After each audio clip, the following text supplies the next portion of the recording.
Assalamualaikum warahmatullahi wabarakatuh. Anak-anakku sekalian yang berbahagia kelas 71 dan 72. Selamat berjumpa kembali dengan Bapak anak sekalian di pelajaran PPKN. Oke, kali ini kita akan bicara masih tetap di materi bab 2 ya. Kali ini di subbab yang B, yaitu arti penting norma dalam mewujudkan keadilan. Anak sekalian, di minggu yang lalu kita sudah sepakat bahwa norma itu sangat penting dalam kehidupan manusia.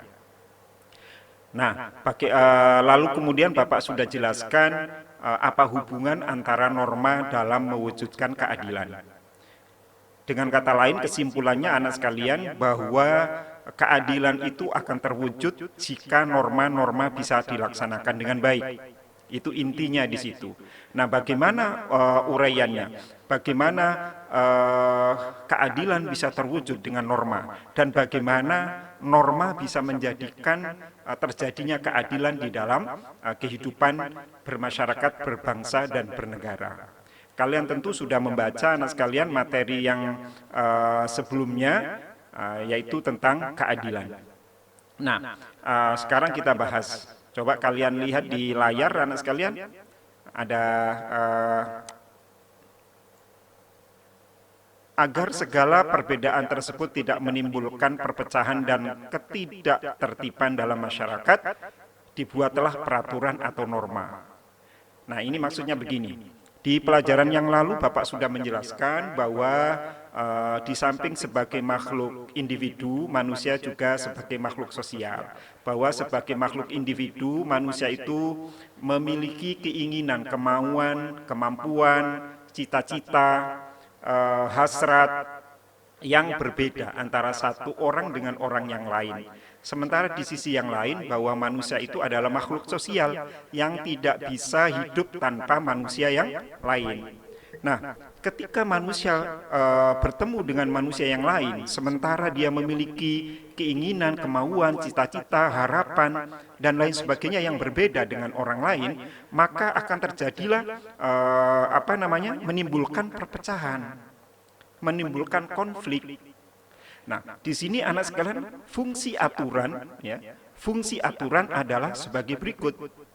Satu, pedoman dalam tingkah laku. Norma memuat aturan tingkah laku masyarakat dalam pergaulan.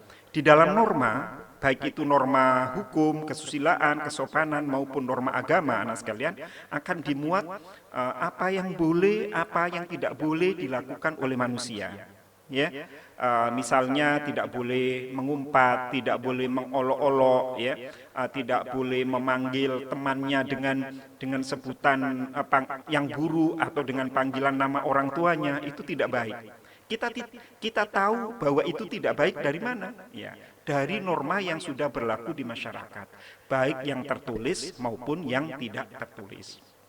Yang kedua, anak sekalian, menjaga kerukunan anggota masyarakat. Norma mengatur agar perbedaan di dalam masyarakat tidak menimbulkan kekacauan atau ketidaktertiban. Nah, jadi dengan adanya norma di dalam masyarakat, maka masyarakat akan tahu apa yang tidak boleh dilakukan, apa yang boleh dilakukan. Jika terjadi perbedaan, misalnya kalau ada perbedaan pendapat di dalam rapat, harus bagaimana, ya, kita harus menghormati pendapat orang lain, kita harus misalnya hidup rukun dengan orang lain, kita perlu bergotong royong dengan masyarakat yang lain. Nah, aturan-aturan itu kalau dilaksanakan di dalam masyarakat, maka masyarakat akan rukun. Dan yang ketiga, sistem pengendalian sosial.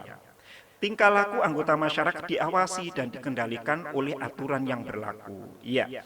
Secara tidak langsung anak sekalian bahwa dengan adanya aturan, dengan adanya norma, maka masyarakat itu akan terawasi.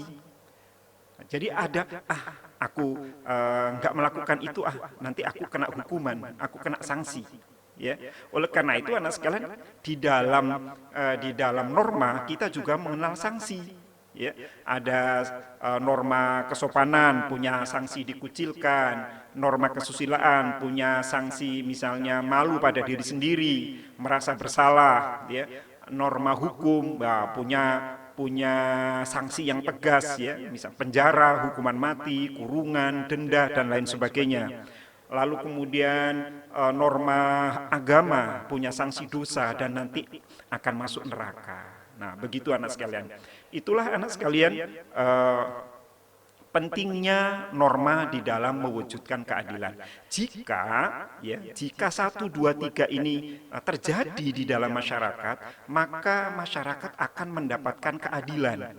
Tidak ada yang mengganggu, tidak ada yang saling mengganggu satu dengan yang lain.